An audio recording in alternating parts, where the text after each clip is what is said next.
Hello everyone watching the video. This video will give a clear idea of what, how, and why we have developed the project titled Product Recommendation Engine using Python.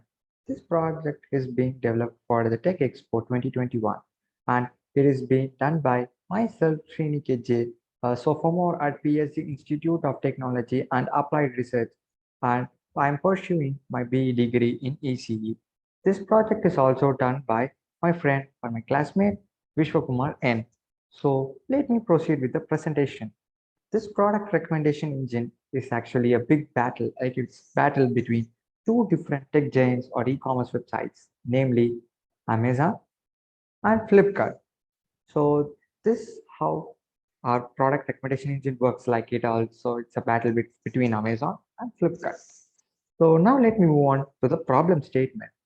So the problem statement is that everyone who wants to purchase a product through online or e-commerce website has to undergo lots of difficulties like searching the product, comparing the specification, compare prices, and looking for genuine products as well. And it's a tedious task and some people withdraw or give up online shopping for this reason. As we are in such a situation to depend only on online shopping like we are in a pandemic, it is very much necessary to overcome with a solution for this real world problem faced by thousands of people. Though some people say that they may be a pro in online shopping, it also becomes hectic or irritated for them as well to search and compare different websites. Therefore, it is necessary to uh, develop a project in such a way. And this is how a problem statement is being framed and which has motivated us to do such a project as well. Now, now let us move on to the thought process or ideas which we have gained for the problem statement. So with the problem in mind, we have thoroughly analyzed the problem statement deeper, which has paved a pathway to the solution. The interesting fact is that most of people in India either choose Amazon or Flipkart to buy their products online. So this makes one thing clear that we are going to compare the prices or products in websites like Amazon and Flipkart. Another interesting fact is that we came to know is most searched products in online were only the tech products like smartphone, laptops, gadgets, and other related accessories.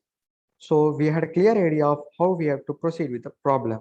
Then we also wanted to make the GUI look or GUI or user interface look simple and clean. Hence, we have chose Python to develop that. So now let me proceed further with the presentation.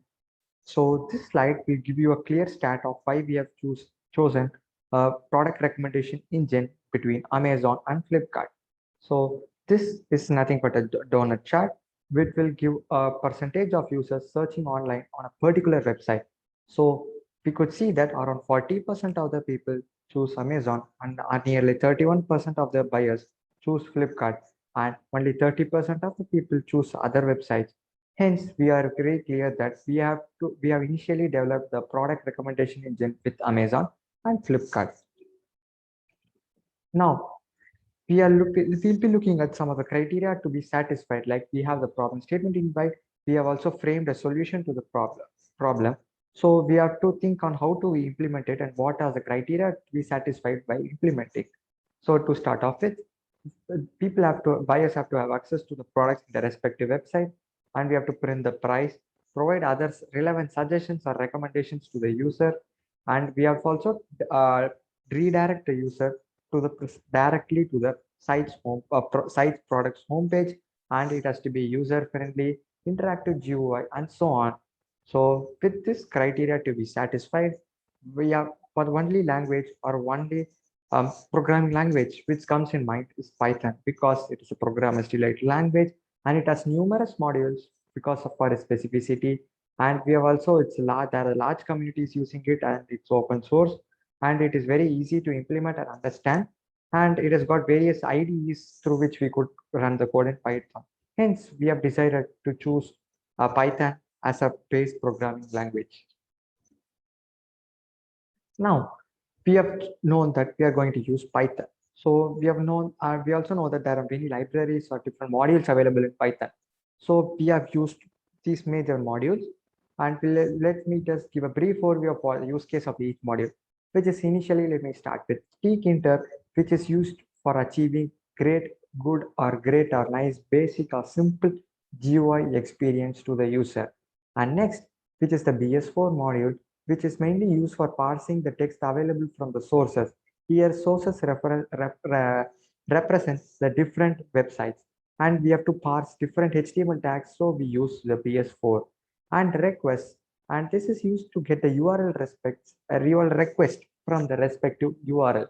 And difflib, so this is used for getting the most nearest match or the most accurate result with according to the user input, and we could easily fetch the result for them for that. And web browser, this is used for viewing the content in the respective URL. And collections, so collection is has looks similar to a normal dictionary in Python, where it has it has got many advantages, like it never raises an error, so which is useful while dealing with data from the web. Hence, these are the different header files or the modules or libraries, however you may call, for our project. Now, this is this these are the few project snippets, and I also know that there are project demo as well. So I've also made a separate video for the project demo, which will be available in the description as well. So this is a initial home like initial GUI where you land when you run the code, and you will be entering a product, entering the product. Then there will be this one which will be popping out, where you could see uh, different like it could be Flipkart website, Flipkart price, Amazon website, Amazon price. So for the this result is being fetched according to the input given by the user. And now if you click on visit site, you'll be taken to the Flipkart homepage, as well as if you click on visit site on this button, you'll be directed to the Amazon's homepage. So these are the different, this is how our project works. Now let me just point out a few project highlights, or what are the uh, different each and every aspect that makes a project very unique. So it has got a very interactive and simple GUI, and it is future proof, meaning like even if new products or new launch happens, for say a new smartphone gets released, if a user searches the product, it will be available to the user as well. So it's future proof, and we don't need to actually modify the code according to the new products getting added or something like that. And it also provides the most accurate result. It also provides other relevant recommendation as well. And so suppose if if the most accurate result which has been fetched by us is not satisfied by the user, he could actually see other relevant recommendation, so that it becomes easier to find his or own desired product. And it also takes the user directly to the product homepage or to the respective site. So these are the few project highlights. And now let me move on to the future scope. Like it is the main thing which wanted to do is it has to be available to everyone. So we wanted to make it open source. So that is the thing we are like building upon. And we also wanted to make the product match very accurate. So we'll be implementing many machine learning algorithms, so that it will be a very clean user interface and the product matches will be 100%. Then will be wanted to accessible to everyone, so that we will be implementing or moving on to a web page, so that where a user could easily enter the product, and he could actually use the product recommendation engine very easily. So these are the different future scope of a project. Now let me move on to the different sources from where we got the statistics of like say 40%, like how we found out that most of the buyers use Amazon or Flipkart. So these are the three different websites available which we have used. And now let this end slide and I conclude by saying that thanks a lot for watching the video. I know that this is a long video, yet I hope it isn't bored and you enjoy the video and you enjoy the project as well. So thank you and thanks a lot, and happy online shopping.